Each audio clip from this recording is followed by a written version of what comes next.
Oui, alors, comme l'illustration la montre, j'ai quand même beaucoup travaillé sur la mission Cassini-Huygens. Alors, je pensais que ce serait intéressant de vous donner un peu mon profil. Alors, je suis né il y a quelques années en Eure-et-Loire. J'ai fait mes études au lycée Marceau de Chartres et puis à l'université d'Orléans. Alors, j'ai fait un doctorat de troisième cycle. Je suis un physicien des plasmas. Alors, je ne suis pas du tout un physicien des comètes. Bon, je vais en parler, je suis maintenant très impliqué dans la mission Rosetta, donc je n'ai pas une connaissance, disons, j'ai une connaissance un peu biaisée des comètes, puisque je les aborde moi-même de l'angle physique des plasmas, interaction plasma-vent solaire, étude de milieux ionisés dans on dit le ou la coma de la comète? La coma, dans la coma de la comète. Et je suis aussi un expérimentaliste. Et ça, j'y tiens beaucoup.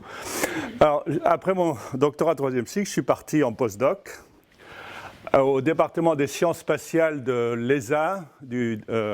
Alors, le centre s'appelle l'ESTEC, le centre de recherche et développement de la technologie et de gestion des projets à Noordwijk, en Hollande. Alors, j'étais parti pour 2 ans, je suis resté en fait 33 ans.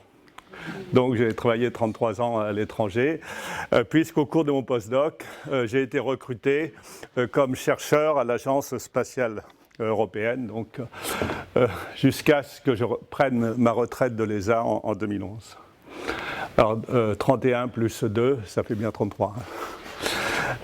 Alors, j'ai principalement, pendant 2-3 ans, j'ai fait un peu mes armes, j'ai appris mon métier. Alors, mon métier, je suis chercheur de formation, mais mon métier était project scientist, enfin study scientist, responsable de l'étude d'une mission pour l'agence, et ensuite project scientist, responsable disons, directeur scientifique de la mission pendant sa mise en œuvre. Et j'ai même été chef de projet en fin de mission Huygens.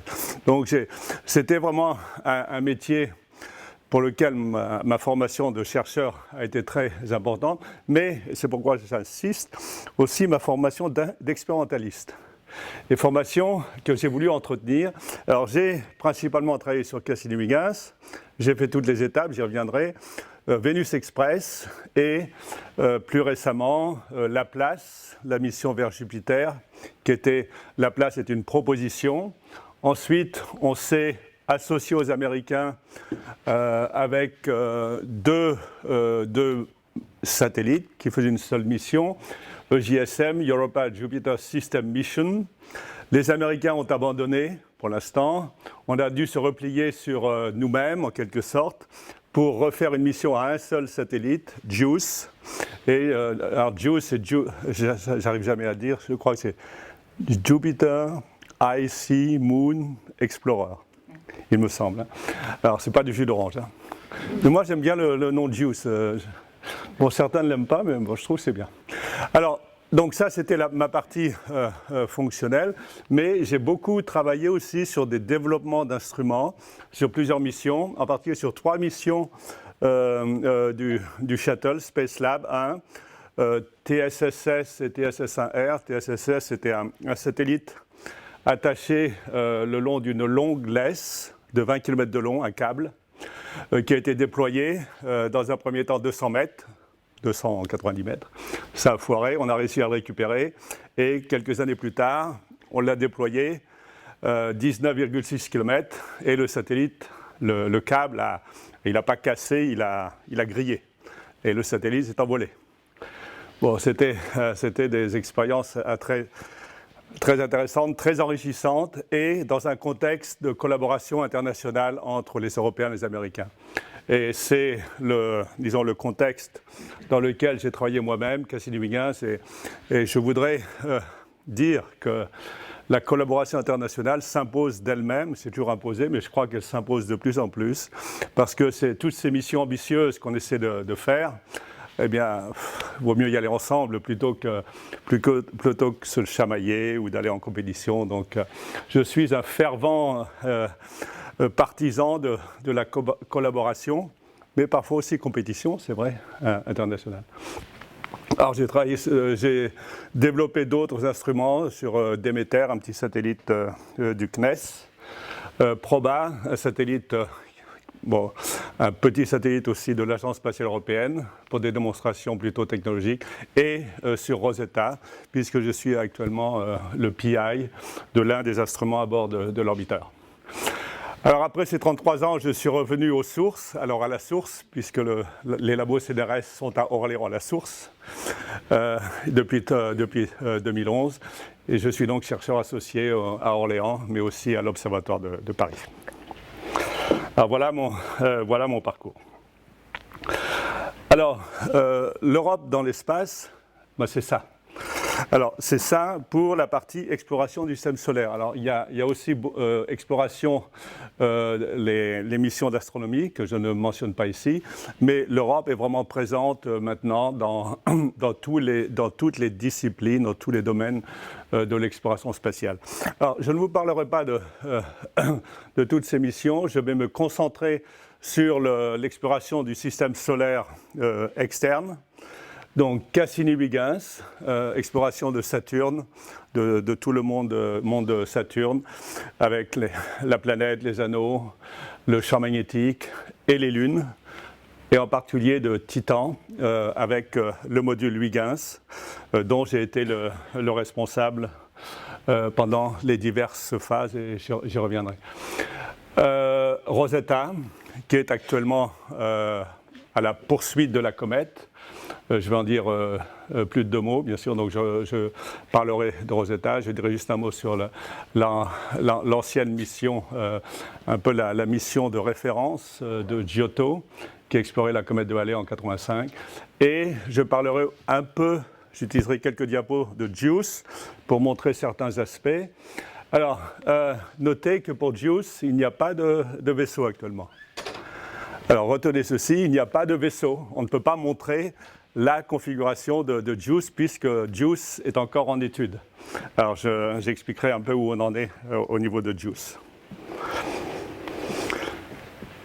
Alors, le programme d'exploration du système, le programme spatial de l'Agence spatiale européenne est maintenant articulé autour de ce qu'on appelle le programme Cosmic Vision.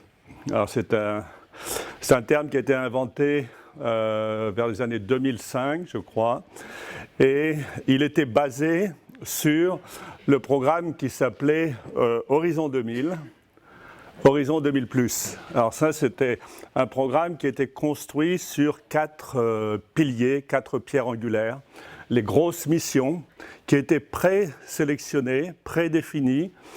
Pendant la mise en œuvre de ce programme, il y a eu quelques ajustements, et Rosetta était l'une des 4 pierres angulaires. Alors en fait, c'était la 3e, puisque la 4e, c'était la mission qui s'appelait à l'époque FIRST, et qui était Herschel, et qui a eu le succès que l'on sait. Donc, c'était pierre angulaire, une base, à mon avis, solide, et il y avait, en plus de ces 4 pierres angulaires, il y avait d'autres missions d'opportunité, non pas des missions d'opportunité, des missions moyennes, petites ou moyennes, et Huygens était la première mission moyenne du programme Horizon 2000, qui a été choisi après une compétition assez féroce avec d'autres missions, j'y reviendrai. Alors, ça c'était... je ne vais pas trop personnaliser le programme de l'ESA, mais c'était ce qu'on appelle tous l'ère Bonnet. Roger Maurice Bonnet, qui était le directeur du programme scientifique pendant presque 20 ans, il avait une certaine vision qui n'était pas cosmique, dans le sens où c'est Cosmic Vision, ce n'était pas Cosmic Vision, mais il avait une certaine vision qui a vraiment permis d'échafauder un vrai programme stable pour l'Europe, d'exploration pour les missions spatiales, aussi bien exploration du système solaire que l'astronomie. Alors ensuite, il y a eu un nouveau directeur, David Southwood, qui a construit bien sûr ce Horizon 2000, mais qui voulait une vision, une approche légèrement différente, avec cette appellation Cosmic Vision. Alors 2015-2025, parce qu'il pensait qu'en 10 ans, on pouvait mettre en œuvre ce que, plus ou moins, Bonnet avait mis en œuvre en 20 ans. Il était très ambitieux. Et en fait, on ne le dit pas, mais maintenant, le programme Cosmic Vision, il s'étend de 2015 à 2035. Donc en fait, cette vision était vraiment plus que cosmique, elle était presque de la science-fiction. Donc maintenant, le programme Cosmic Vision, alors ce ne sont pas, en fait, c'est revenu à 3 pierres angulaires, 3 piliers. Le premier étant JUICE, le second, je crois que c'est plus ou moins défini, ce sera une mission rayons X haute énergie, et qui serait lancé en 2028, donc déjà au-delà de 2025. Et le troisième devrait en principe être une mission de physique fondamentale, de détection des ondes gravitationnelles. Lancement en 2034, donc vraiment c'est 2015-2035. Alors, le programme Cosmic Vision, il a été élaboré par des scientifiques. Et ça, c'est un élément important. Le programme Cosmic Vision est vraiment élaboré à partir des inputs d'un gros travail de préparation, de mise en forme de la communauté scientifique, et il est soumis à il a vraiment été soumis à une revue, à des revues par les pairs de ceux qui l'ont mis en place. Donc c'est vraiment quelque chose qui émane de la communauté scientifique, donc du bas vers le haut. Alors les grandes questions de ce programme Cosmic Vision, c'est quelles sont les conditions de formation des planètes et les conditions d'émergence de la vie, comment le système solaire s'est-il formé, quelles sont les lois fondamentales de la physique auxquelles obéit l'univers, et d'où vient l'univers, comment s'est-il formé et de quoi est-il fait. Donc ce sont vraiment 4 questions qui à chaque fois sont remises en avant lorsque les différentes étapes du programme Cosmic Vision doivent être discutées. Alors un point important, je ne vais pas vous parler de l'Agence spatiale européenne, mais c'est un machin européen qui fonctionne à mon avis bien, mais bon, j'ai peut-être une vue un peu partisane, bien que je ne sois plus de l'Agence spatiale européenne.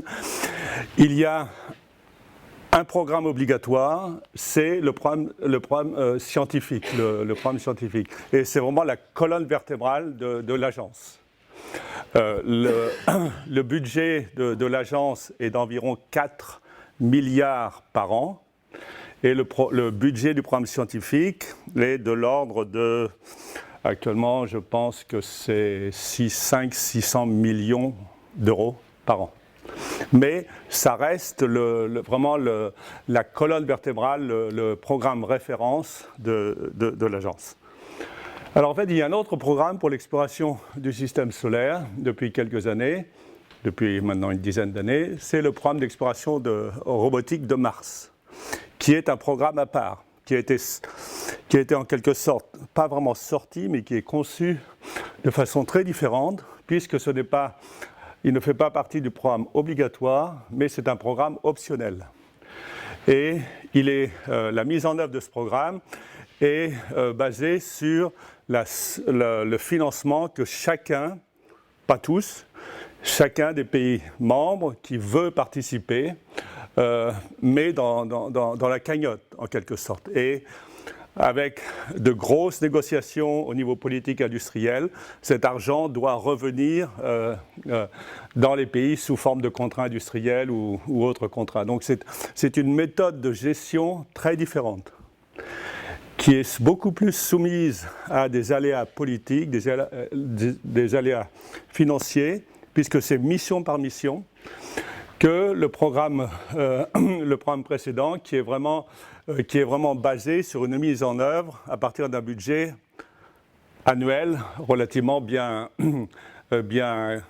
connu et dont l'enveloppe est rediscutée tous les 3 à 4 ans. Donc une un programme très différent dans sa mise en œuvre. Alors actuellement, le programme d'exploration robotique de Mars, c'est le programme ExoMars. Alors il y a 2 missions. Une première mission qui sera lancée en 2016, un orbiteur autour de Mars, dont l'un des objectifs principaux est de cartographier le méthane, la fameuse question du méthane sur Mars, dont Patrice a parlé tout à l'heure. Donc il y a une mission qui est dédiée à cet objectif, il y en a d'autres. Et en plus, ce sera une mission de démonstration technologique pour que l'Europe devienne l'un des acteurs qui peut envoyer quelque chose à la surface de Mars. Bon, Beagle a été malheureusement un échec. C'était une première tentative sur Mars. Et la deuxième tentative donc, sera le module de démonstration qui s'appelle, je crois, maintenant Schiaparelli, ou Schiaparelli, donc qui sera largué par cet orbiteur en 2016. Et comme je le dis, ce programme est basé sur le financement à la carte par les membres de l'ESA qui participent à ce programme. L'objectif à long terme, c'est le retour d'échantillons. Le retour d'échantillons martiens est un objectif à long terme de l'Europe, des États-Unis, de la Russie. C'est vraiment un objectif à long terme qui, à mon avis, ne pourra sérieusement se mettre en œuvre que dans le cadre d'une vraie coopération internationale.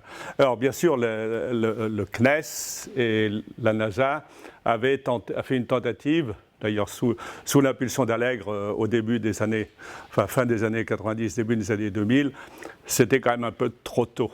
Il y a quand même un certain nombre de technologies qui ne sont pas prêtes actuellement pour pouvoir envisager sérieusement un retour d'échantillons. Je pense que d'ici 10, 15, 20 ans, ces technologies seront prêtes et on pourra sérieusement l'envisager.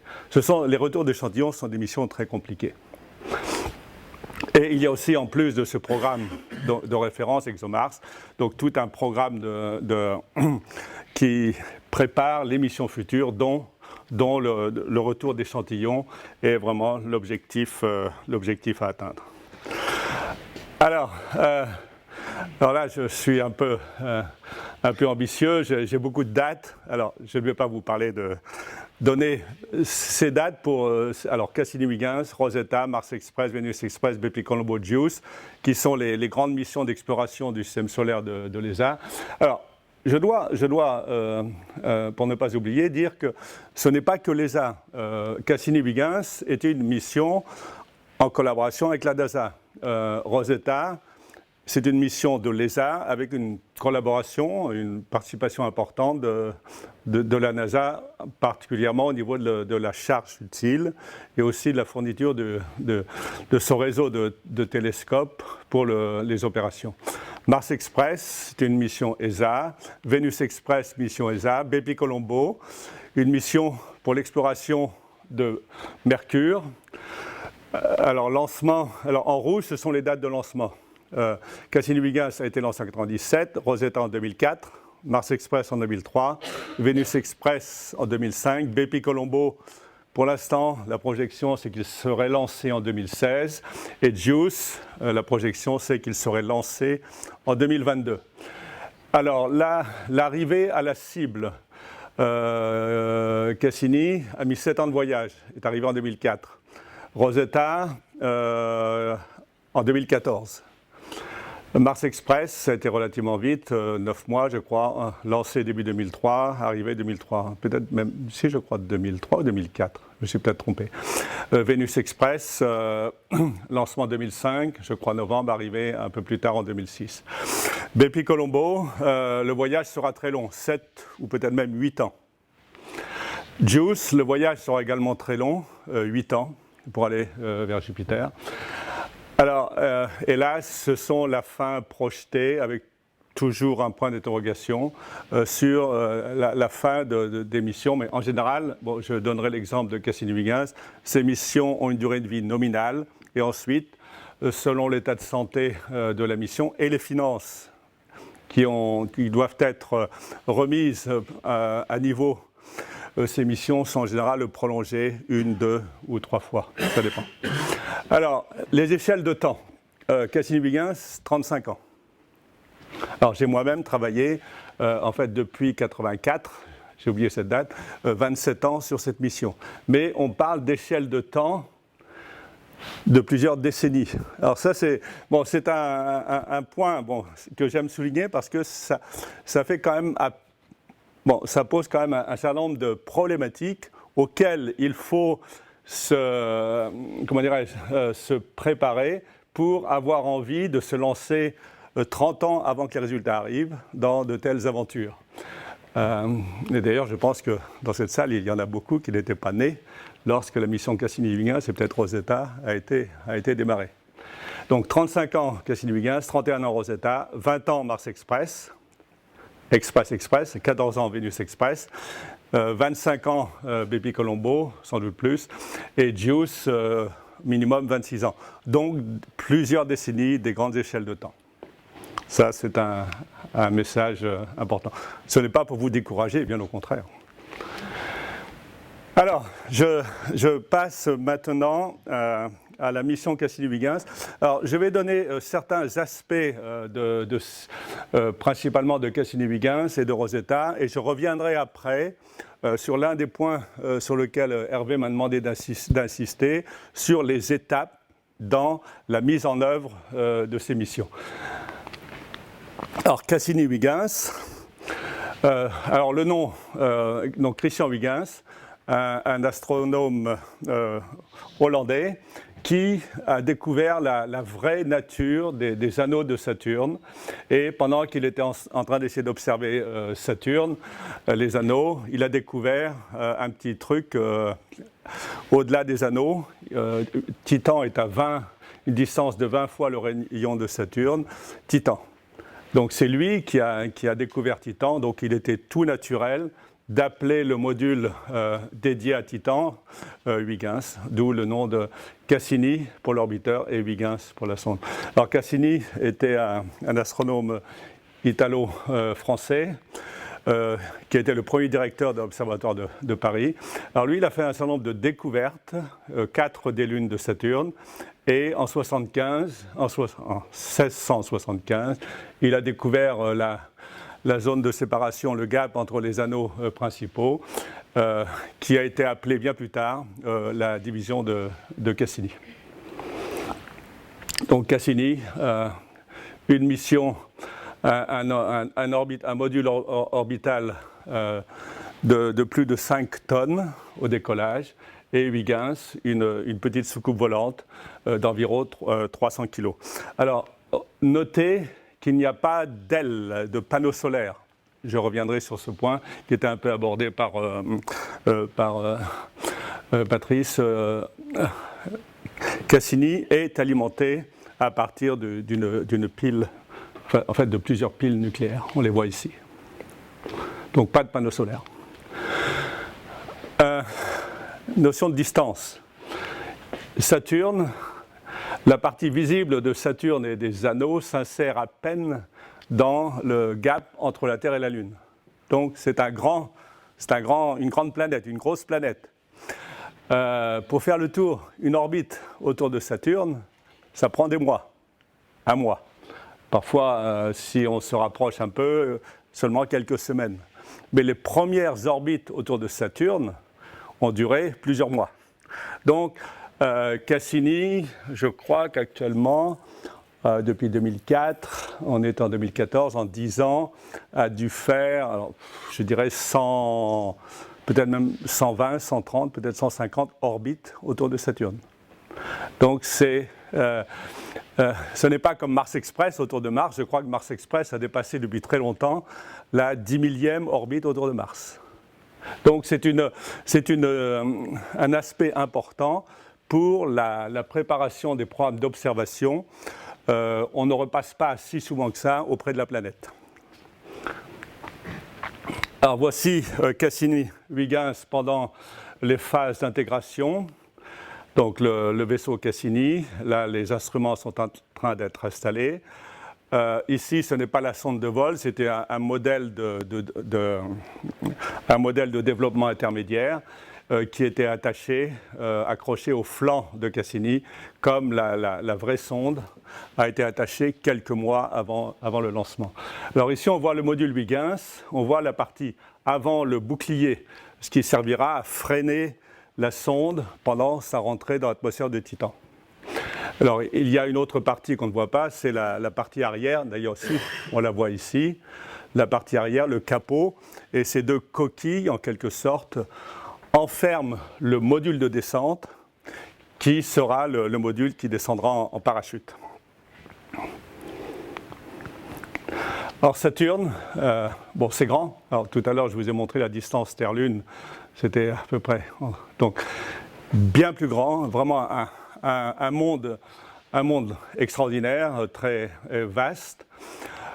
Il y a beaucoup d'anneaux, les anneaux principaux, mais il y a d'autres anneaux, l'anneau F, l'anneau G, l'anneau E. Alors l'anneau E, qui est un anneau particulier, puisqu'il est alimenté par l'une des petites lunes de Saturne, la lune Encélade, dont je ne parlerai pas, mais qui a une activité géothermique si importante qu'il y a des jets de matière, de gaz, de cristaux de glace d'eau qui s'échappent de l'intérieur. Donc une lune très active et certainement plus active, par exemple, qu'Europe, la lune de Jupiter. Mais il y a beaucoup de ressemblances, il y a certaines ressemblances entre Encélade et Europe. D'autres lunes, Tétis, Dione, Rhea. Titan est à 20 rayons saturniens, donc quelque part dans la mare aux Canards, je pense. Il y a en tout maintenant quelques 63, 64, 65 lunes de Saturne. Beaucoup ont été découvertes par Cassini. Alors, une phase importante, lors de l'arrivée vers Saturne, il a fallu freiner le vaisseau. Patrice a montré une illustration tout à l'heure de la mise en orbite. Il a fallu freiner le vaisseau et plus on passe proche de la planète, plus le freinage est efficace. Il faut bien sûr faire de la propulsion chimique avec le moteur, mais l'efficacité augmente lorsqu'on se rapproche de la planète. Alors, il a fallu trouver un gap, un endroit relativement sûr pour pouvoir passer sans trop de dégâts à travers les anneaux. Alors, il y avait déjà d'autres missions qui étaient passées, les pionnières, qui étaient passées 2 fois à travers les anneaux, Voyager, une fois auprès, Voyager 2 près, Voyager loin Voyager 1 un peu plus loin, et Cassini s'est aventuré encore plus près de la planète, un peu à l'intérieur des anneaux. En fait, on avait avec Pionnière, Voyager, mais aussi beaucoup d'observations à partir du sol et du télescope spatial Hubble. Les planétologues avaient réussi à caractériser l'environnement poussière dans les anneaux et ils avaient réussi à démontrer que c'était une zone où il y avait peu de risques. Il y avait plein de poussière. Je n'ai pas la petite illustration avec l'animation sonore. Il y avait plein de poussière. Cassini a été vraiment bombardé, criblé par de nombreux impacts, par de nombreux petits grains de poussière. Au maximum, au passage à travers les anneaux, environ 1000 par seconde. La séquence sonore, qui est une séquence virtuelle, est assez intéressante, mais il n'y avait pas de gros blocs. Donc, ces petits grains de poussière n'étaient pas dangereux pour Cassini, il était protégé pour s'en accommoder. Donc le passage à travers les anneaux s'est fait sans problème. Alors ici, on voit à l'échelle, cette fois-ci, Saturne, on voit juste le limbe de Saturne et les lunes, et Titan est la plus grosse la plus grosse lune de Saturne, la deuxième du système solaire par ses dimensions après Ganymède, qui est légèrement plus grand. Alors, et je reviendrai un petit peu sur Titan. Alors, avec l'atmosphère de Titan, principalement de l'azote et du méthane, on avait fait une cible très particulière pour la mission Cassini-Huygens. Alors, Cassini lui-même fait des survols de Titan. Huygens est descendu en parachute dans l'atmosphère jusqu'à la surface. Cassini fait aussi un certain nombre de survols de ces lunes. Alors, Encélade, la petite lune Encélade, a été survolée plus d'une dizaine de fois. Je crois qu'il y a encore dans le profil de mission 3 survols dans 1 an ou 2. Et certains de ces survols sont vraiment passés à travers ces panaches qui s'échappent du pôle sud, enfin de failles dans la surface de glace qui s'échappent du pôle sud, donc qui s'échappent d'Encélade. Et il y a aussi, j'aurais dû le dire, bien sûr, de la vapeur d'eau, de la glace, mais aussi de la matière organique. Donc l'intérêt d'Encélade pour les aspects exobiologie est évident. Alors je passe, après la mise en orbite, donc la phase de Huygens proprement dit. Donc on était sur la 3e orbite autour de Saturne. Alors ce sont des orbites très elliptiques avec un passage, plus dans les anneaux. La mise en orbite s'est faite avec un passage à travers les anneaux, mais ensuite le satellite s'est éloigné pour ne pas repasser systématiquement à travers les anneaux. Donc une orbite d'une durée de 2 mois, je crois. Et alors ce n'est pas une blague, hein, le jour de Noël, enfin en Europe, alors qu'aux États-Unis c'était la veille de Noël, mais le jour de Noël, non c'est peut-être un Noël, je ne sais plus, peu importe, la sonde Huygens a été larguée par Cassini, et la sonde Huygens, elle était aussi endormie, comme Rosetta, pendant 3 semaines. Elle a vraiment été sur une orbite tout à fait balistique, sans aucune contrôle d'altitude. Elle dormait, donc il fallait la cibler à l'endroit précis où elle devait rentrer. Et 3 semaines plus tard, le 14 janvier 2005, la mission Huygens s'est déroulée de façon quasi nominale. Alors je dis bien quasi nominale, on a eu quelques petits soucis. Et le vaisseau mère, l'orbiteur, a été utilisé comme relais radio. Pendant sa descente, Huygens envoyait des signaux radio, envoyait ses données vers Cassini, pour qu'il les enregistrait à bord et pour les recracher quelques heures plus tard. Alors en fait, je ne sais pas si... non, je ne vais peut-être pas en parler peut-être plus tard si je ne dépasse pas mon temps de parole. On avait aussi... alors ça, c'est une expérience intéressante. On avait décidé de mettre en place un réseau de télescopes radio sur Terre, donc, qui... devait détecter directement le signal, parce que Huygens avait une antenne vraiment quasi omnidirectionnelle, donc Huygens arrosait tout le système solaire avec son émission radio, et on avait estimé qu'il devrait être possible de détecter directement, donc bien avant qu'on ait l'information relayé par Cassini quelques heures plus tard, de détecter directement le signal émis par Huygens.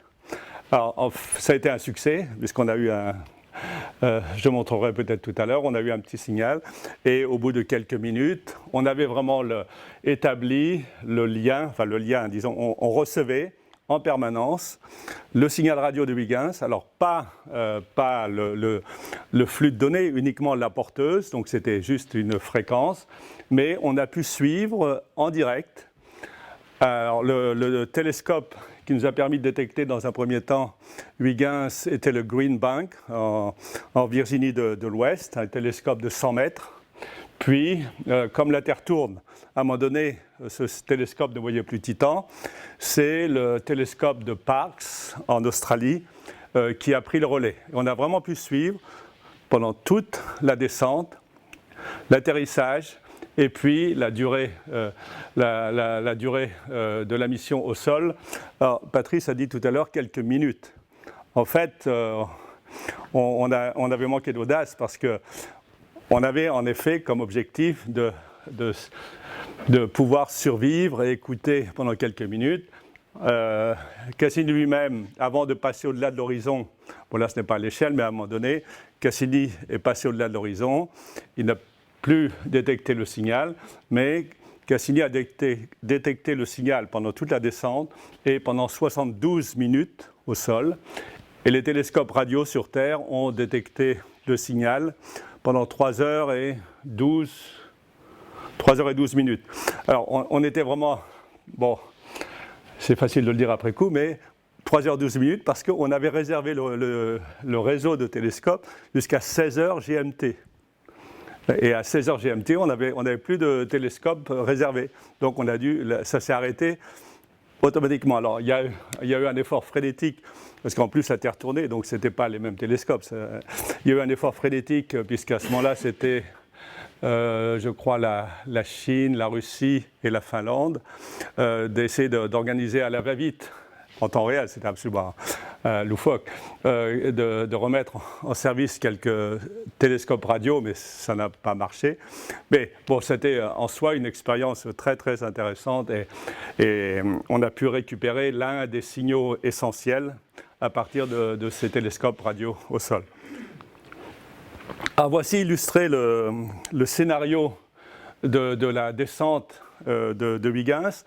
Donc rentrée et freinage avec le bouclier, freinage pendant environ 1 minute, rentrée à 6 km par seconde, freinage à 400 mètres par seconde, donc c'était subsonique, la vitesse du son dans Titan est de l'ordre de 300 mètres par seconde, je crois. Donc freinage en 1 minute, donc vraiment très violent et très chaud. Et déclenchement à partir de la détection autonome de certains signaux, disons des accéléromètres, ont permis de détecter le profil de freinage et à un moment donné, déclenchement de toute une séquence de façon autonome, de déploiement de 3 parachutes de façon séquentielle. Dans un premier temps, un petit parachute qui a fonctionné pendant 2 secondes. Et son boulot, c'était d'enlever le capot arrière du bouclier et de déployer le grand parachute. Donc le plus grand parachute qui a permis de passer sous la vitesse du son. Il a fonctionné entre 155 et 110 km d'altitude pendant 15 minutes. Et ensuite, largage de ce parachute, puis déploiement du 3e parachute, un plus petit parachute, afin de pouvoir arriver à la surface dans la fenêtre qui était prévue de 2h30 et la descente a duré 2h28. Atterrissage sans problème à la surface. Alors ça, c'est une illustration avant la mission. On n'a pas atterri sur le bord d'un lac comme ceci. Non, non, on a atterri dans une zone beaucoup plus sèche, qui était d'ailleurs sans doute le lit d'un lac, le lit asséché d'un lac ou d'une rivière de méthane. Puisque sur Titan, bon, j'y reviendrai tout à l'heure. Donc 1h12, comme je disais, de signaux radio qui ont été transmis à partir de la surface vers l'orbiteur, qui est passé au-delà de l'horizon, mais les télescopes radio ont suivi pendant plus de 3h14 minutes sur la surface. Alors Huygens était alimenté par des piles classiques, des batteries, donc on a vu une durée de vie limitée. Mais les batteries étaient dimensionnées pour quelques minutes à la surface, avec beaucoup de marge, ce qui nous a permis de fonctionner bien plus longtemps que prévu. Alors voici le fameux signal radio. Alors, ceci représente ce que le récepteur de Green Bank recevait, et à un moment donné, hop, un petit pic. Alors je ne sais pas si vous avez suivi le réveil de Rosetta, Mais bon, j'avais bien sûr une attention particulière moi-même sur le signal que l'on voyait sur les écrans de l'ESOC qui nous était retransmis par le web pour Rosetta. Et on surveillait tous. Alors là, c'était à l'époque où on envoyait des fax. Hein, bon, alors que Rosetta, maintenant, tout est transmis. Et en plus du papier, heureusement qu'on a pris une photo parce que là, le papier, depuis longtemps, c'est du papier commande thermique, enfin, il aurait été blanchi. Donc j'avais moi-même, lorsque j'ai suivi Rosetta, une attention toute particulière pour un petit truc qui se dégagerait du bruit. Et lorsqu'on a vu le premier signal, bon, ça y est, c'était le grand bonheur. Rosetta se réveillait et ça m'a rappelé beaucoup de souvenirs en ce qui concerne Huygens. Alors, on a eu du bol. On a eu du bol parce que quelques heures après, alors ça c'est l'un des télescopes, je ne sais pas lequel, de Green Bank, il s'est mis à neiger, littéralement il s'est mis à neiger. Ils ont dû fermer le site, mais c'était quelques heures après que le télescope ait pu suivre Huygens. Alors ça, bon, ce n'est pas qu'anecdotique, parce qu'en fait, on est en train d'imaginer actuellement d'autres missions vers les planètes lointaines. Bon, Titan de nouveau, mais Jupiter, ça déjà fait, on va peut-être recommencer. Saturne, Neptune, Uranus. Et l'un des scénarios envisagés, c'est de compter sur la réception directe au sol. Et la météo, que ce soit la neige, le vent, la pluie ou autre, est un élément qui impose des risques parce qu'on ne peut pas la maîtriser. Et le jour où la sonde devra atterrir, on ne pourra pas le contrôler. Donc c'est un élément, un facteur de risque qu'il faudra essayer de prendre en compte si on veut vraiment insister sur cette possibilité d'envoyer vers les planètes lointaines des sondes de rentrée, descente, qui descendront en parachute dans ces planètes, avec uniquement réception, je dis uniquement réception, à partir d'un réseau d'antennes sur Terre. Il y aura forcément un risque. Et là, je voulais juste rappeler, bon, maintenant c'est anecdotique, mais quelques heures plus tard, à quelques heures près, on n'aurait jamais pu avoir le signal de Huygens.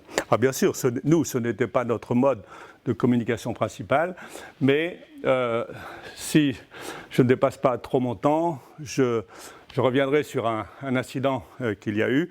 Et cette réception par Green Bank nous a vraiment permis de récupérer l'un des signaux essentiels de la mission. Alors, quelques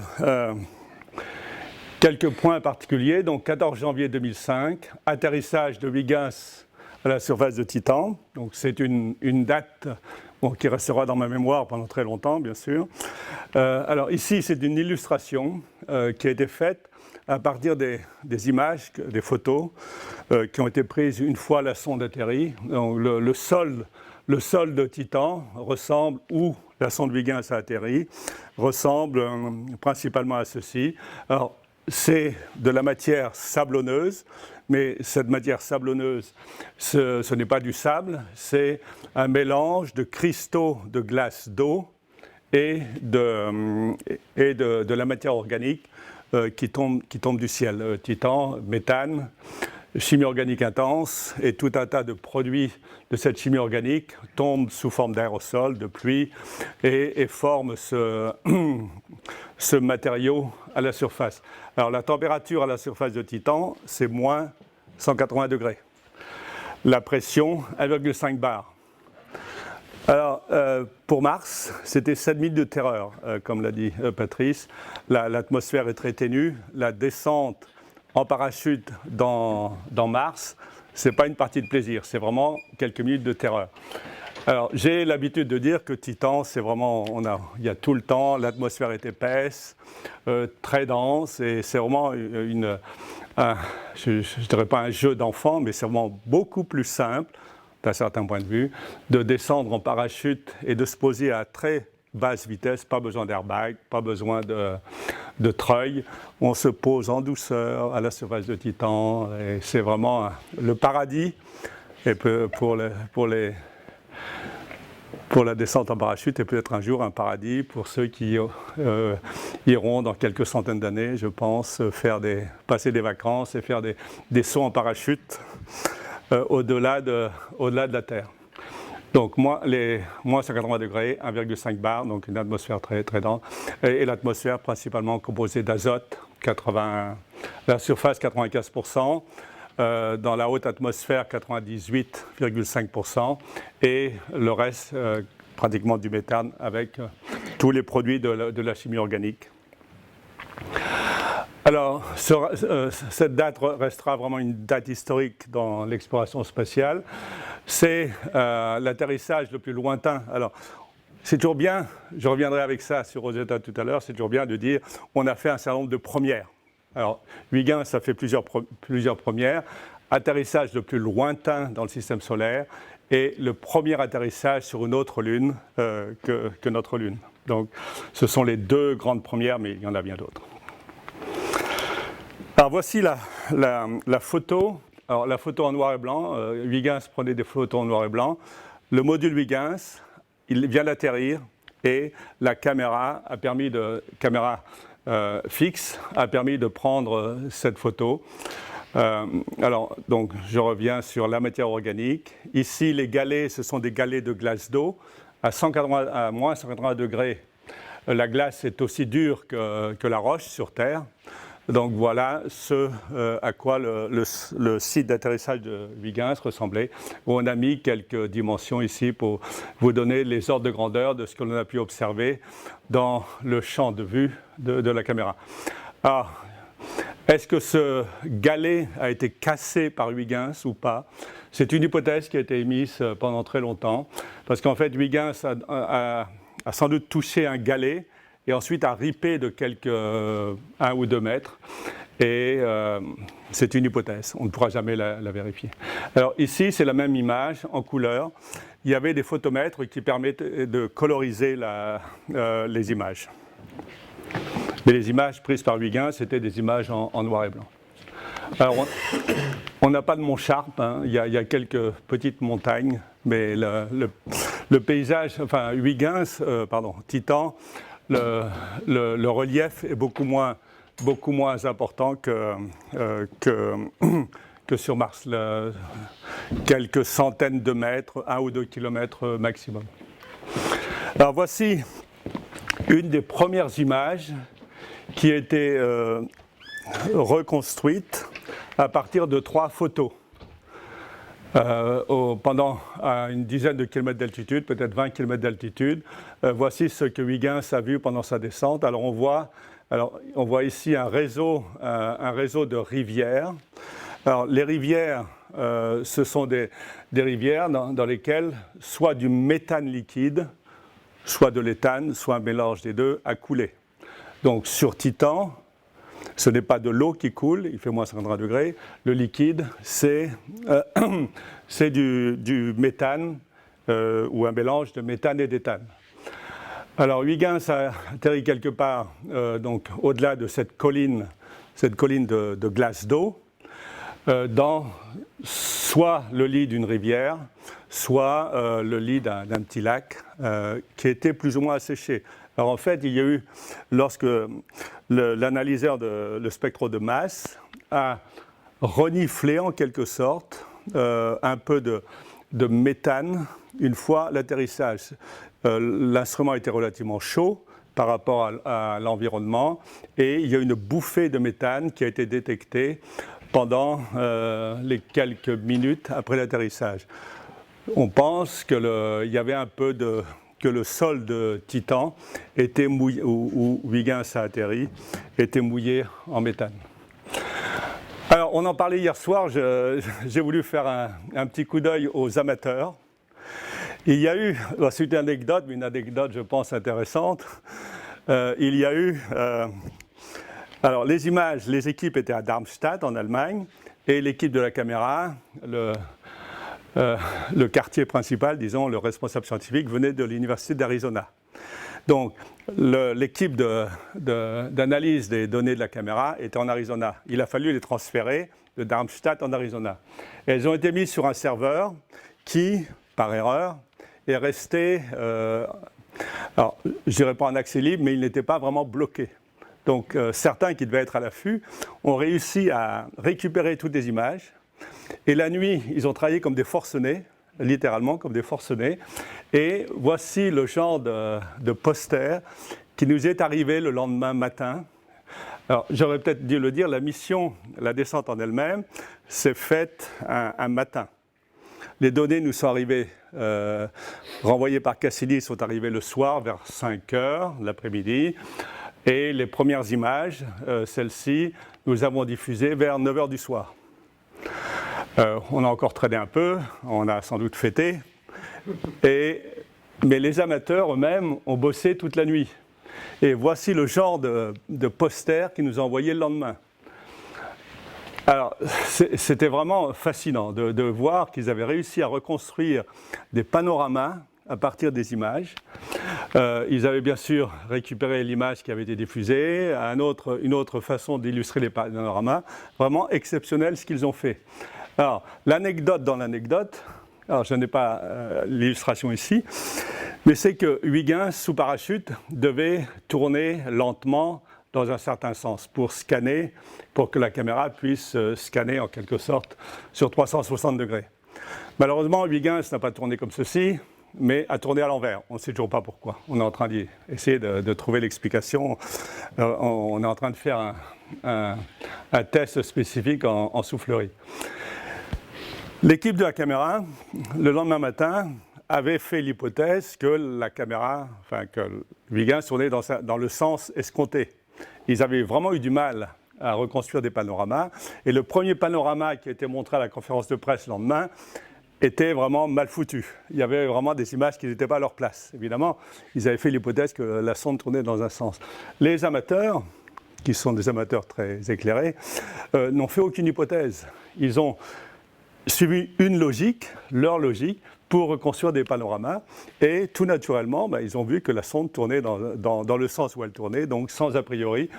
Ce sont eux, vraiment eux, qui ont fourni les meilleurs panoramas le lendemain. Donc c'était juste une petite anecdote. Comme on en a parlé hier soir, j'ai dit je vais insérer la diapo et puis parler un peu de cette anecdote. Alors voici par contre, après plus d'une année de travail, les différents panoramas qui ont été reconstruits par l'équipe de la caméra à différentes altitudes. Alors, ici, on est à 140 km, je n'arrive même pas à lire, 30, ça doit être 20, 5, non, bien plus, non. 2 km, 0,5 et sans doute 0,3 km. Donc une séquence fixe des différents panoramas reconstruits à partir d'images individuelles pendant toute la descente. Donc vraiment, voilà ce que Huygens a pu voir dans l'œil de sa caméra pendant la descente. Alors, il y a un petit film qui est d'ailleurs très intéressant à regarder, mais je ne vous le montrerai pas. Alors, je vais maintenant passer à la mission Rosetta. Alors, le nom de la comète, c'est Churyumov-Gerasimenko. Je ne vous ferai pas prononcer le nom parce que c'est assez intéressant. On a fait quelques essais. J'ai même fait un micro-trottoir à Orléans. J'abordais les gens dans la rue. Prononcez-moi le nom de la comète. Vous avez des séquences intéressantes. Alors, avant Rosetta, la première mission de l'Agence européenne pour les comètes, c'était Giotto. Alors, une mission extrêmement rapide qui a été développée en moins de 5 ans. À l'époque, c'était possible. Lancée en 2095, en 1985. 2095, non. En 1985, arrivé quelques mois, 6 ou 9 mois plus tard, avec un survol extrêmement rapide de la comète. C'était un survol. Alors, extrêmement rapide, je crois que la vitesse relative était 67 ou 72 km par seconde. Parce que la comète de Halley a la mauvaise idée d'être dans une orbite rétrograde. Donc, les vitesses s'ajoutent. Et la vitesse relative était extrêmement importante. Alors que Rosetta va arriver avec une vitesse nulle, va s'approcher de la comète avec une vitesse nulle.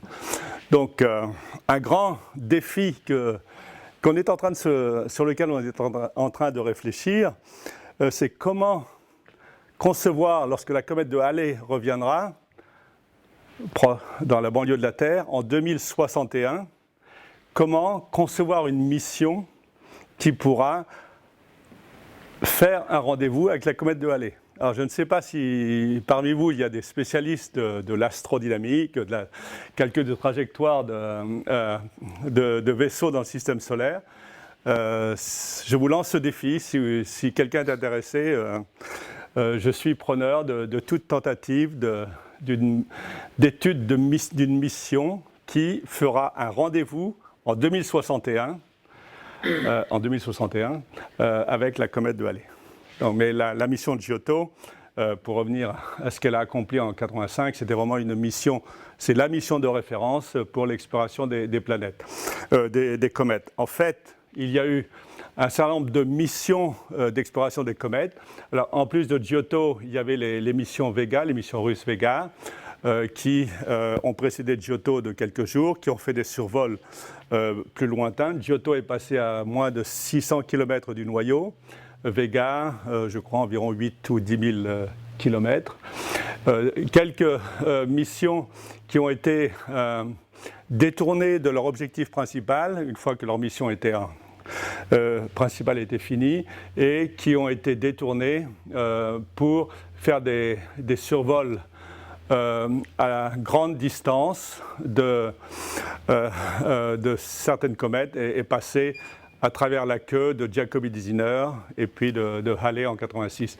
Alors je pense que ces deux petits satellites japonais étaient vraiment des missions conçues spécialement pour des survols lointains des comètes. Alors après, il y a eu toute la série de missions américaines, dont celle-ci qui a largué un boulet d'environ 500 kg pour créer un petit cratère sur le noyau de la comète Tempel 1 et qui a permis donc d'éjecter de la matière, de créer un cratère, donc de caractériser ce cratère, et puis le vaisseau principal est passé à travers le panache à haute altitude pour l'analyser. Alors Giotto et cette mission, alors il y a aussi une mission de retour d'échantillons. Alors Giotto a été mise en sommeil pendant de nombreuses années, puis réveillée 6 ans plus tard, pour faire un survol lointain d'une deuxième comète, donc la comète Grigg-Skellerup. Et de même, la mission Deep Impact, qui a été rebaptisée Epoxy, a fait un survol rapproché de la comète, d'une autre comète, Hartley 2. Donc, il est possible que Rosetta puisse être réactivé une fois qu'on arrivera en fin de mission principale, réactivé pour refaire une autre mission et pourquoi pas un deuxième rendez-vous en quelque sorte avec la même comète, puisque Rosetta, bon, je vais y revenir, mais Rosetta restera sur la même orbite que la comète Churyumov-Gerasimenko. Donc on peut, si on est optimiste, on peut penser que Rosetta pourra aussi faire une deuxième mission dans les 10 ans à venir. Alors, donc ça c'était vraiment des missions de survol avec un retour d'échantillon, mais la vraie, sans être comment dirais-je, sans être trop orgueilleux, la vraie mission cométaire, c'est Rosetta, c'est vraiment la grande aventure cométaire. Donc la cible, c'est Churyumov-Gerasimenko. En novembre de cette année, un module d'atterrissage devrait se poser à la surface d'une comète, donc une grande première. Et le module principal va s'approcher de la comète en août 2014, donc dans quelques mois, dans 6 mois, se mettra en orbite autour de la comète et va suivre la comète le long de son orbite lorsque la comète va se rapprocher du Soleil, puis s'éloigner du nouveau. Rosetta, pendant 2 ans, pour l'instant.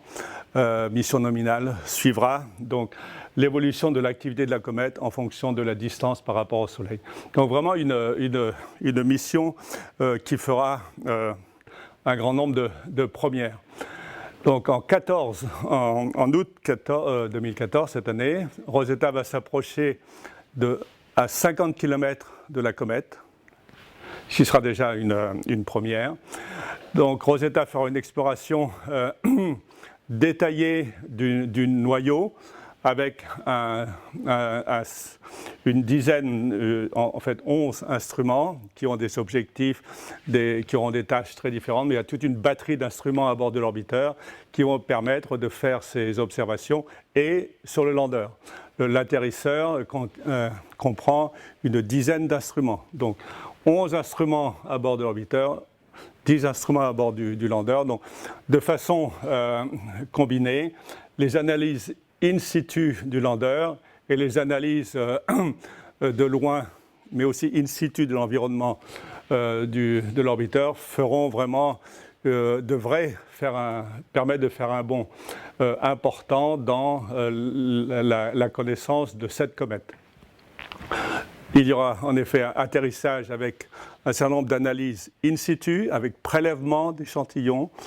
On ne peut pas parler de forage, mais un mécanisme sera déployé pour aller chercher de la matière sous 10 à 20 cm sous la surface de la comète, pour le ramener dans les analyseurs à bord de l'atterrisseur et faire une analyse chimique et d'autres propriétés de la matière du noyau. Donc 10 ans de voyage. En route, Rosetta a survolé 2 astéroïdes, je vais l'illustrer tout à l'heure, et l'un des objectifs, mais bon, l'objectif principal, c'est quand même de mieux connaître ce qu'est une comète. L'un des objectifs à plus long terme, c'est bien sûr de préparer les missions futures pour les astéroïdes, retour d'échantillons probablement, mais aussi le retour d'échantillons d'une comète. Rosetta sera vraiment la première étape dans ces missions futures ambitieuses. Alors le voyage de Rosetta, donc le lancement a eu lieu en 2004. Alors Rosetta a dû faire un certain nombre d'orbites autour du Soleil et utiliser ce qu'on appelle l'assistance gravitationnelle en utilisant des survols bien précis selon une certaine géométrie au-dessus de la Terre, alors 3 fois. Alors le premier, où est-il le premier? Voilà, le premier survol de la Terre au bout d'un an.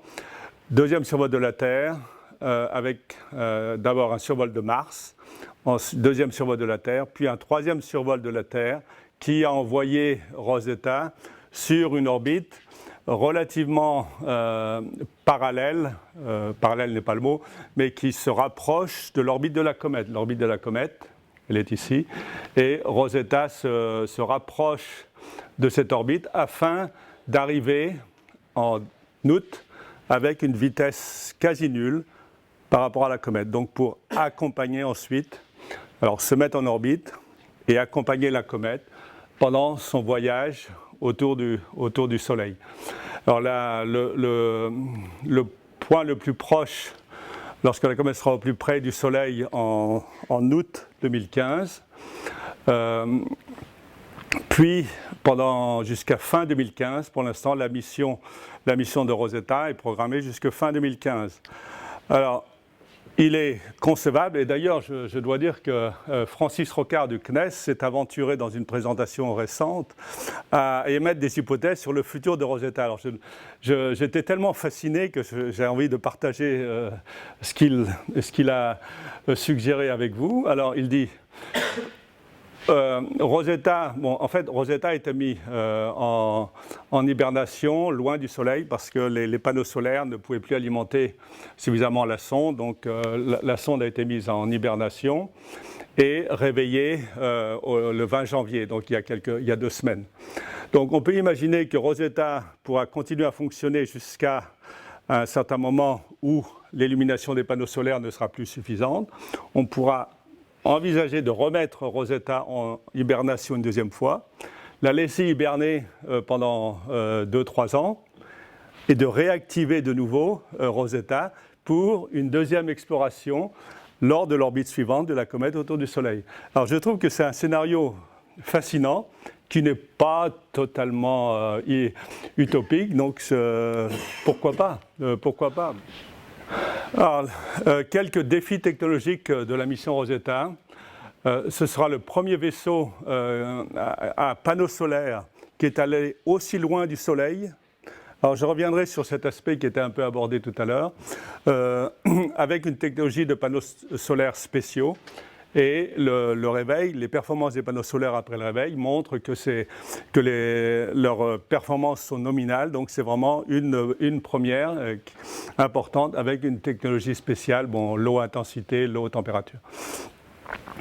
Donc, la mise en hibernation d'un vaisseau avant sa mission principale et le réveil qui s'est bien passé. Il y avait beaucoup d'autonomie à bord. Alors, le vaisseau s'est réveillé lui-même. Il n'était pas possible que les contrôleurs au sol lui envoient des signaux de réveil, puisque c'était à lui-même, le vaisseau, de se réveiller et d'envoyer un signal, ça y est, je suis réveillé. Donc il y avait vraiment une grande autonomie à bord et qui a fonctionné parfaitement. Le contrôle thermique, un point sur lequel je reviendrai, est important et vraiment très exigeant dans la mesure où on s'approche du Soleil au niveau de la Terre et on s'éloigne très loin. Donc il y avait un contrôle thermique très spécifique puisqu'il y avait une grande variation de distance par rapport au Soleil.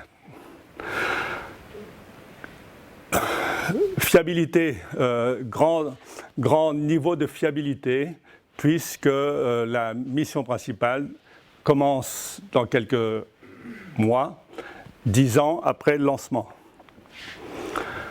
Et enfin, pour Ariane, c'était la première fois qu'un vaisseau allait dans l'espace lancé par Ariane vers une destination lointaine. Donc ça, c'était une première aussi pour Ariane.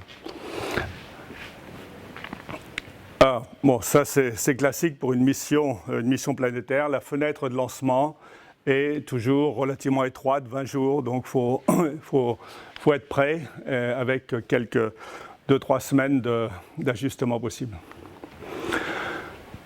Du point de vue scientifique, ce sera le premier vaisseau qui se mettra en orbite autour d'une comète, le premier vaisseau qui accompagnera une comète dans son périple autour du Soleil, la première mission qui observera de près comment une comète, l'activité d'une comète évolue en fonction de la distance par rapport au Soleil. Alors, les FEUS, c'est pour mettre en avant que vraiment Rosetta est une mission qui accomplira beaucoup de premières. La première mission qui enverra un atterrisseur de façon contrôlée à la surface d'une comète et la première à faire de l'analyse in situ pour essayer de comprendre de quoi est composée et fait une comète.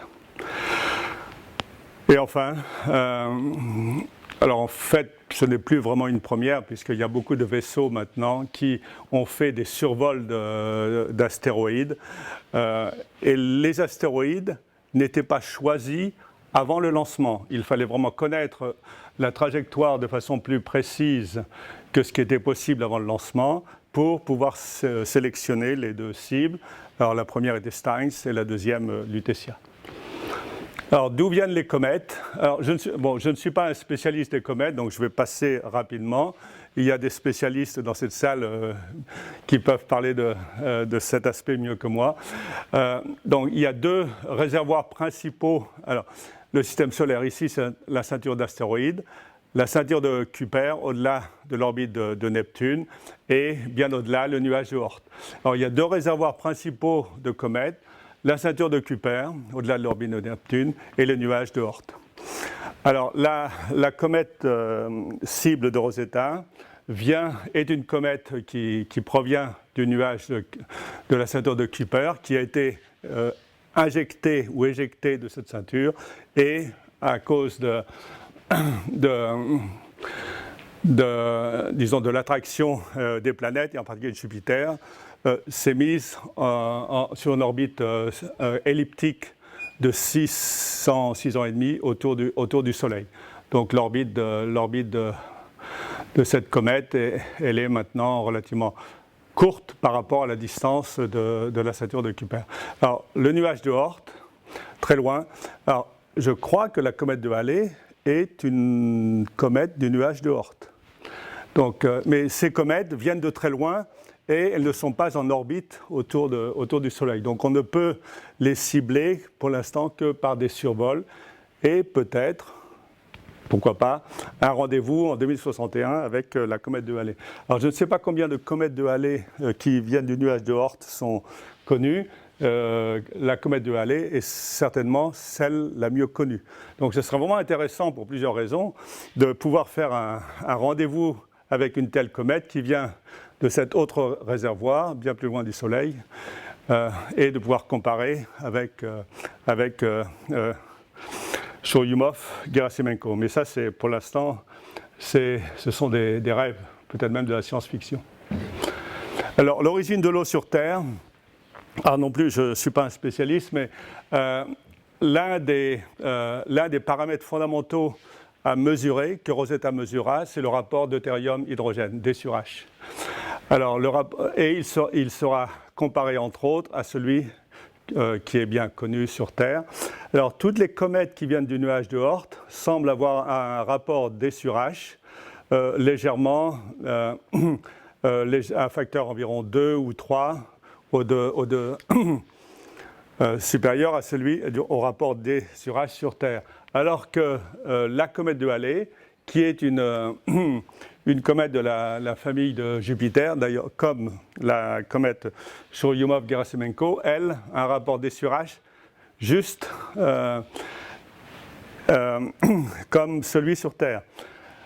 Il est envisagé ou envisageable que Churyumov-Gerasimenko étant de la même famille, le rapport D sur H, je ne prends pas de pari, mais le rapport D sur H pourrait très bien se trouver dans cette zone-là. Alors, ce sera un point supplémentaire. Est-ce qu'à partir d'un point supplémentaire et de quelques autres, on peut faire des vraies statistiques est-ce que ça permettra de répondre à la grande question, quelle est l'origine de l'eau sur Terre? Est-ce qu'elle vient des comètes? Est-ce que les comètes ont contribué à enrichir l'eau et la matière organique sur Terre? C'est une grande question. Elle sera abordée par Rosetta. Auront-on la réponse? Je ne sais pas. Bon, peut-être que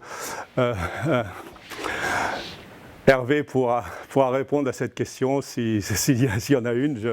Je lui laisserai la parole si jamais vous avez des questions à ce sujet.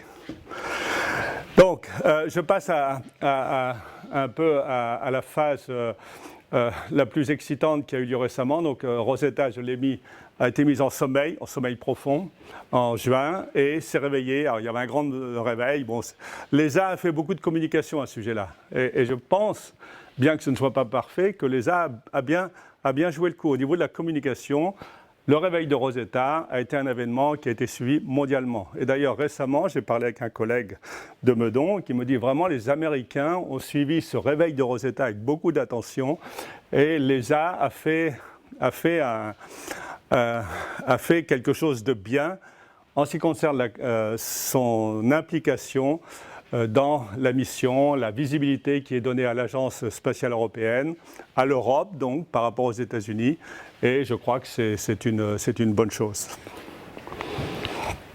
Et voilà le fameux signal qui ressemble vraiment beaucoup aux couleurs près à ce qu'on a pu détecter avec Huygens en 2005. Donc c'était vraiment le vrai signal qui montrait que Rosetta s'était bien réveillée.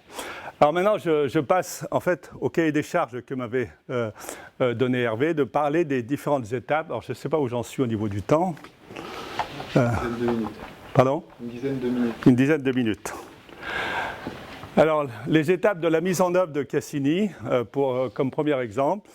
Alors, je vous l'ai dit, Cassini, c'est plus de 35 ans. On a fait une étude de faisabilité en 84-85. Alors, j'expliquerai un peu plus que sont ces différents niveaux d'études. En 86, la mission a été sélectionnée par l'ESA. Disons, la contribution européenne a été sélectionnée par l'ESA pour une étude de FASA, l'étude de faisabilité. Dès le début, la mission Cassini-Huygens a été proposée, dans un premier temps à l'Agence spatiale européenne, comme une mission à mettre en œuvre en collaboration avec les Américains. Et on a fait l'étude. L'étude a toujours été faite en coordination et en collaboration très étroite d'ailleurs avec les Américains. Donc l'ESA en 86 sélectionne, à l'époque c'était encore Cassini, pour une étude de FASA et 5 missions étaient en compétition. Le démarrage de la FASA, alors j'ai gardé un peu d'anglais, mais le démarrage de la FASA, alors on le dit de façon assez, assez floue, a été décalé d'1 an pour un alignement programmatique avec les Américains. Il y a beaucoup de choses qui sont derrière ça. En tout cas, après cet alignement programmatique, on a pu démarrer l'étude de FASA avec une participation très forte de la NASA en 87-88. Puis l'ESA a fait le pari, elle a sélectionné Huygens, la sonde de Titan, qui s'appelait toujours la sonde du Titan à l'époque, en novembre 88, bien avant que la NASA sélectionne elle-même sa participation à cette mission. Donc c'était un peu un pari que l'ESA a fait. Alors je rappelle, c'était en compétition avec 5 autres missions, donc c'est Huygens, un pari, Huygens qui a été sélectionné. Et pour la raison que j'évoquais tout à l'heure, lors de la sélection, le nom de Huygens a été donné au module de Titan et la mission est devenue, à partir de ce moment-là, la mission Cassini-Huygens. En 89, donc 1 an après, la NASA décide de démarrer un programme, alors CRAF-Cassini. Alors CRAF, c'était une mission Comet Rendez-vous Astéroïde Flyby qui était supposée concevoir le vaisseau qui serait utilisé par Cassini. Parce qu'il y avait une grande similarité entre les deux vaisseaux. Donc, dans le jargon de la NASA, c'est un New Start. Le budget est voté par le Congrès pour commencer une nouvelle mission. Là, au niveau américain, je ne peux pas rentrer dans les détails, la priorité entre CRAF et Cassini s'est inversée. Il a fallu en annuler une des deux, ou ne pas en démarrer une des deux. Donc c'est la mission CRAF qui a été annulée et la mission Cassini-Huygens continuée. Donc c'était une étape importante dans cette... alors ça c'était en 92, dans la mise en œuvre de Cassini. Il a fallu malheureusement que la mission CRAF soit annulée. Et en fait, Rosetta est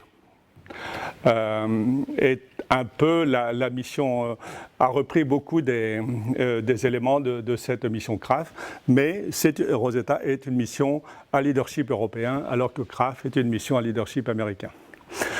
Alors lors de cette crise, parce qu'il y a vraiment une crise, il y a eu un certain nombre de modifications qui ont été faites au niveau de Cassini, simplification, et tous les bras articulés à la Voyager, la caméra qui était sur Voyager articulée au bout d'un bras. Il y avait aussi pour d'autres mesures une table tournante. Tout ça a été annulé, tout a été conçu pour être fixé, monté de façon fixe au vaisseau, donc le profil de mission changeait. Mais la mission continue. Jusqu'en 1995, nouvelle crise, la NASA veut annuler les missions. Forte pression de l'ESA, et on le dit de toute façon tout à fait ouverte, c'est vraiment Huygens qui a sauvé Cassini. Il y avait vraiment une menace de l'ESA d'arrêter toute coopération internationale, y compris sur la station spatiale, si la mission ne se poursuivait pas. Donc c'est vraiment Huygens qui a permis de sauver Cassini et de continuer. 97, alors je vais en dire 2 mois après, je l'ai déjà dit, Cassini était alimenté à partir de l'énergie nucléaire. Il y a eu une opposition forte pour le lancement envers le lancement de Cassini, et il a fallu aller plaider la cause de Cassini-Huygens au plus haut niveau politique américain. J'ai eu la chance d'être invité à plaider la cause de Huygens lors de quelques semaines avant le lancement. Et c'était à l'époque une opposition relativement forte, puisqu'il y a eu un dernier recours en justice, je crois dans l'île d'Hawaï, pour stopper, quelques jours avant le lancement de Cassini. Mais ce recours en justice a été débouté et Clinton, parce que ça devait se décider à haut niveau, Clinton a signé quelques jours avant le lancement pour que Cassini soit bien lancé. Alors, le lancement était prévu le 13 octobre 1997. Il a été reporté de 2 jours parce que, à cause des risques qui sont réels, des risques posés par l'emport de sources nucléaires au plutonium, la météo n'est pas favorable. En cas d'accident, il y aurait eu une dispersion de plutonium au-dessus des zones habitées de la Floride. Donc, le lancement a été repoussé de 2 jours, mais ce qu'on n'a pas repoussé, c'est notre match de foot. Nous avions prévu, juste après le lancement, qui se passait le matin de bonne heure, nous avions prévu une confrontation amicale, Europe et États-Unis. Les Européens, Huygens, Cassini, les Américains. Je vous donne le résultat. Alors, je suis d'ailleurs étonné que pardon ? Foot ou soccer? Foot. Non, c'était vraiment le foot. D'ailleurs, ça a été mon dernier match de football. Bon, j'ai beaucoup joué au football et c'était le dernier match de football de ma vie. Vraiment. Et d'ailleurs, je suis étonné que Patrice, qui est un grand rugbyman, n'ait pas imaginé une confrontation rugbystique entre les Américains et les Européens. Mais bon. Voilà, ça c'était une petite anecdote. Et donc le 15 octobre 1997, lancement parfait, en route pour Saturne. Alors, je rappelle ici, mais bon, j'ai peut-être passé les grandes étapes de 82, lancement en 2004. En fait, il y a 3 agences, puisque l'agence spatiale italienne s'est insérée dans une coopération bilatérale avec la NASA, quelques années après la sélection, pour fournir des éléments essentiels, en plus de sa participation à travers l'Agence spatiale européenne à Huygens, des éléments essentiels pour le vaisseau Cassini. Éléments essentiels, en particulier télécommunications, pour lesquels l'industrie italienne était vraiment la meilleure industrie en Europe et même au monde. Donc l'industrie italienne a une contribution à travers l'Agence spatiale européenne, l'Agence spatiale italienne, a apporté une contribution essentielle à la mission Cassini, la télécommunication et aussi le radar pour l'exploration de la surface de Titan. Donc c'est une mission qui est maintenant connue, être en collaboration entre les trois agences. La mission était prévue pour 4 ans. Il y a eu une première prolongation jusqu'en 2010 et puis une deuxième prolongation de 2010 à 2017. La continuation de cette prolongation de mission est en cours. On espère qu'elle sera confirmée, mais il y a des questions budgétaires. Le coût opérationnel de Cassini est d'environ, je crois, 60 millions de dollars par an. C'est un budget important et le contexte étant ce qu'il est actuellement, toute prolongation de mission est âprement discutée. À un moment donné, il était même question qu'il y ait une compétition directe entre Cassini, la prolongation de Cassini et la prolongation de la mission martienne Curiosité. Mais je ne pense pas que ce soit le cas. Je crois que Curiosité ne devrait pas avoir beaucoup de difficultés à être prolongée. Cassini, c'est une petite interrogation. Bon, là, je passe. Alors, je passe maintenant aux différentes missions, phases, lors de l'élaboration d'une mission. Alors, il y a une phase de proposition. La communauté scientifique fait une proposition en réponse à l'appel d'offres de l'Agence spatiale européenne, à l'appel à idées de l'Agence spatiale européenne. Il y a des sélections, des présélections, et après, on passe dans un cycle relativement rigide.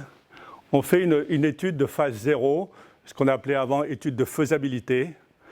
La communauté soumet une mission.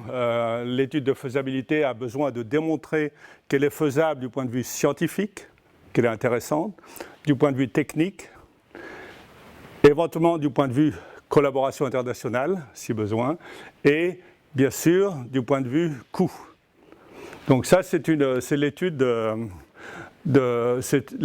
phase 0, étude de faisabilité, qui aboutit à la définition d'un concept de mission. L'étude est faite en interne à l'ESA. Ensuite, si le premier niveau de présélection est passé, il y a une étude bon là c'est encore appelé faisabilité, l'étude de phase A, on passe à l'étape industrielle. Donc l'agence établit un cahier des charges, lance un appel d'offres à l'industrie pour faire cette étude de phase A. Alors la mission de JUICE est dans cette phase actuellement, phase A et B1. Alors la phase B, qui est maintenant découpée en deux sous-phases, B1, la première partie qui est la définition détaillée de la mission, et la phase B2, B3, où l'équipe industrielle, en cas de sélection, se met en place.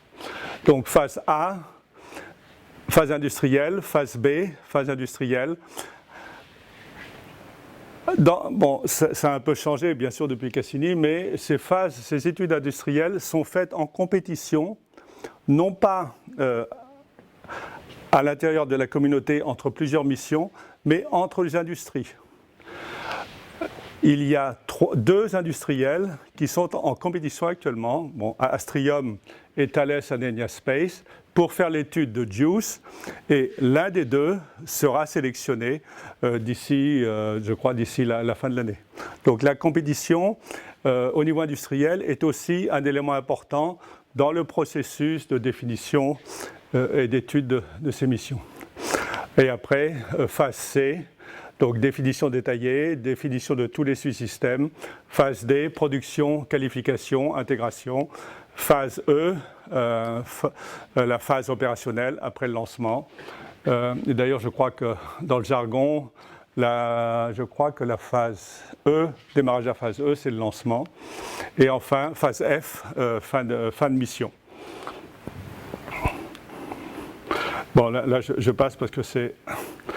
bon, le timing, ça c'est un timing optimiste. La durée de ces phases, c'est une année et demie. La phase industrielle, 2 années et demie. B1, une demi-année supplémentaire. Et JUICE est dans cette phase actuellement. La phase d'implémentation, alors ça c'est une phase un peu intermédiaire. Avec sélection d'industriels suite à la compétition qui se passe à ce niveau, et puis la mise en œuvre 5-7 ans. En fait, maintenant, on est plutôt sur des durées de 8 ou 9 ans. Donc ça, c'est un planning un peu optimiste. Alors, juste pour un exemple, l'étude de phase 0, que j'appelle étude de faisabilité, c'est une étude interne à l'ESA.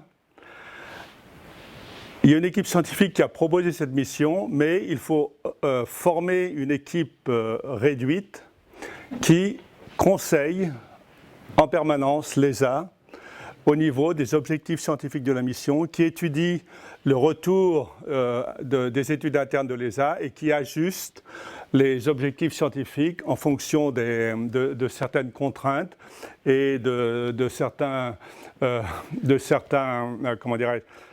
restrictions qui apparaissent pendant l'étude. Donc il y a un aller-retour perpétuel pendant cette phase entre l'ESA et l'équipe scientifique. Une équipe scientifique réduite, une dizaine de personnes.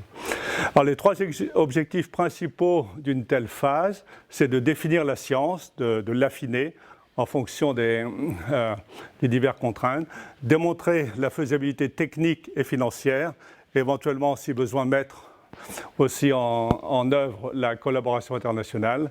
Et bien sûr, l'objectif, c'est de passer la première étape de sélection pour passer à la phase industrielle avec écriture d'un certain nombre de documents. Donc ceci est relativement rigide, documents qui définissent la science et documents qui définissent tous les aspects techniques que l'industrie devra étudier. Alors dans une étude, il y a l'aspect système, 5 minutes, et l'aspect sous-système. Alors,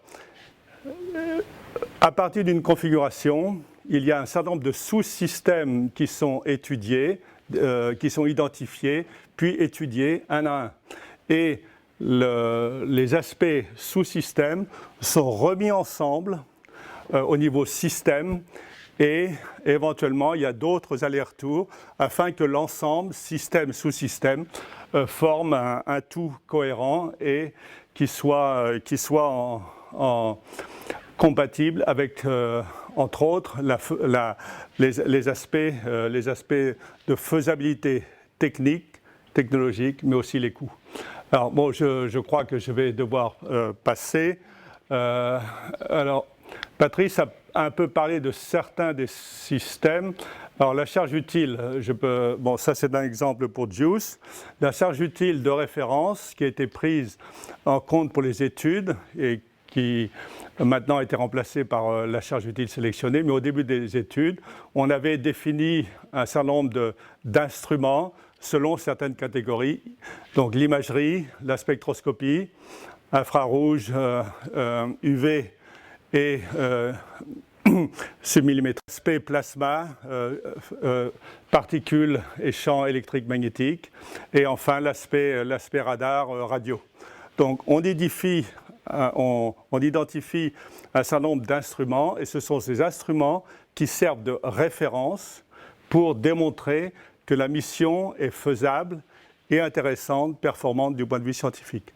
Dans un deuxième temps, il y a un appel d'offres qui est lancé à la communauté pour remplacer ces instruments par les instruments qui sont sélectionnés et financés par les agences.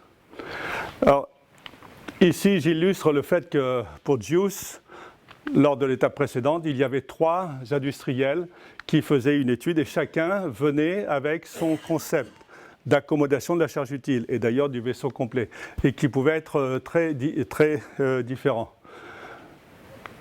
Alors, je passe maintenant un point qui a été abordé, que je voulais vraiment aborder, c'est la question de l'énergie électrique, de la puissance. Alors, l'un des paramètres importants pour la performance des panneaux solaires, c'est la distance par rapport au Soleil. Alors ici, donc la Terre, disons si l'énergie électrique fournie au niveau d'un satellite au niveau de la Terre, c'est 1.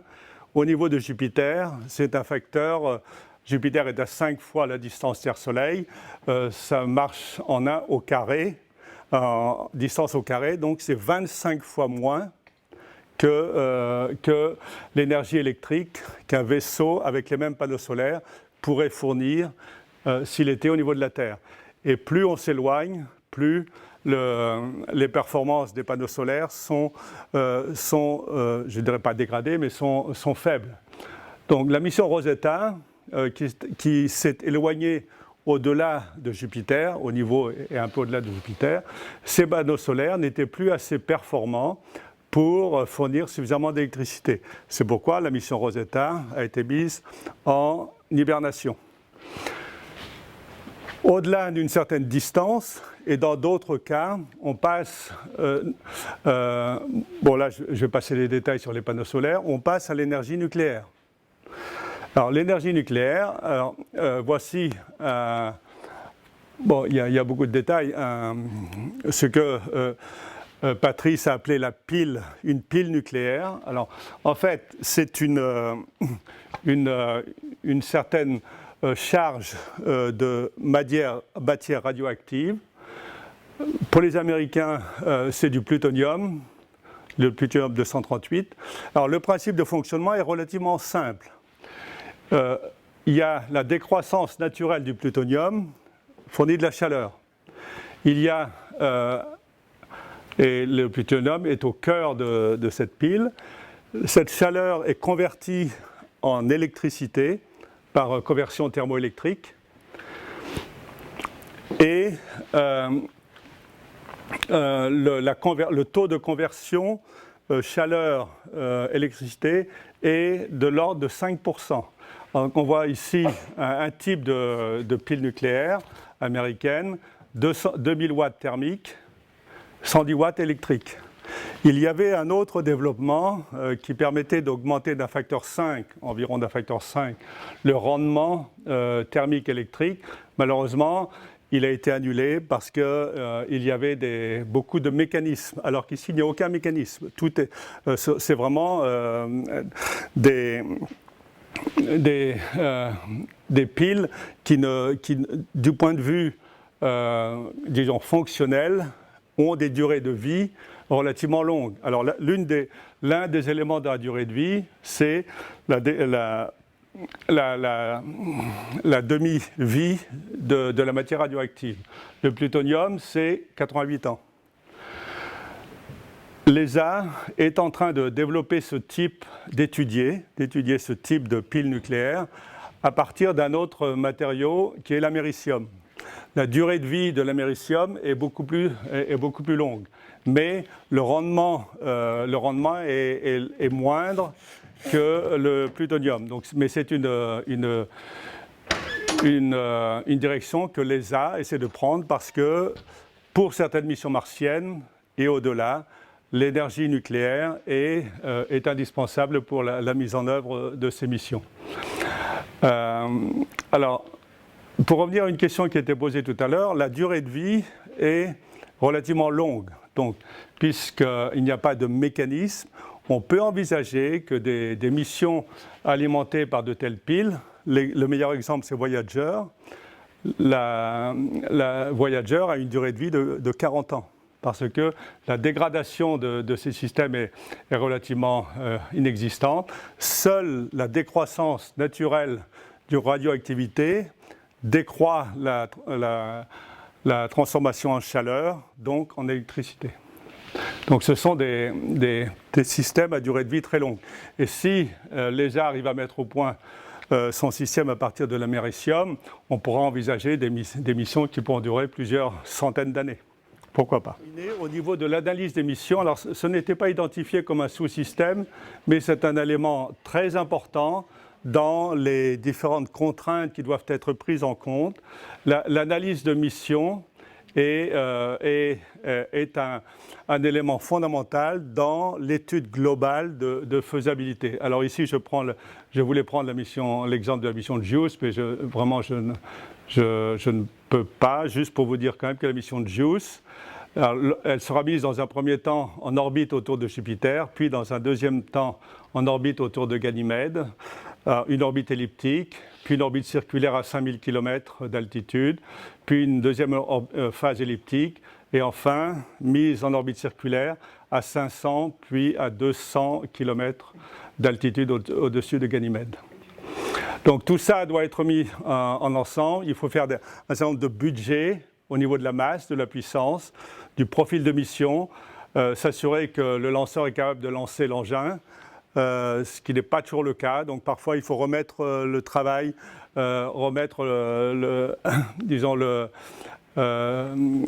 l'étude, reprendre l'étude pour essayer de faire rentrer le vaisseau dans le lanceur, donc faire des coupes. Et parfois c'est assez difficile.